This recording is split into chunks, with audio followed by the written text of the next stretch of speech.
Good evening. Today is July the 30th, and what I'm speaking on tonight is knowing God. I've often questioned over the years as my relationship has grown in knowing God, how people can refuse to accept that God is real, which I was one of them once upon a time. And I can see now, the more I study, this is something that's not new. Even back during Paul's time, during the early start of the church, the same thing was going on.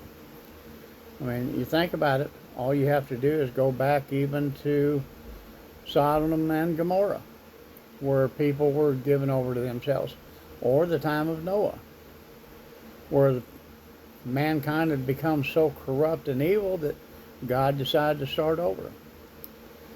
But I've been reading Romans 1 and 2 this evening. And Romans 1, 20 through 32 really breaks it down in what's happening, what has happened, and it continues to happen to this day.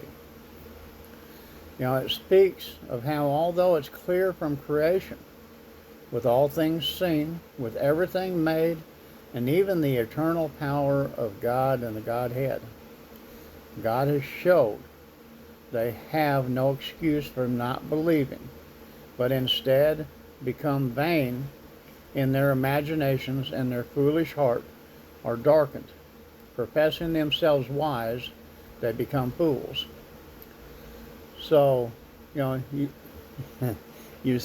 listen to the scientists who are so smart and educated and wise, talking, that there's no way that there can be a God, but yet they believe that everything that's been made on this earth, including mankind, down to the microorganisms, is just one happy accident. To me, that requires a lot more faith in that than it does faith to believe in a God, a creator, and the one who created everything here that's seen or unseen. Instead, they maintain their own idols, call them gods, and have been given over to uncleanness through their lusts of their own hearts. And that's what it comes down to. The biggest majority of it, when you look at it, is going to be having to do with pride and having to admit that they're not in control, that they don't know everything. There's nobody but God that knows everything. So, just something for you to think about. And I love y'all. And I will talk to you tomorrow.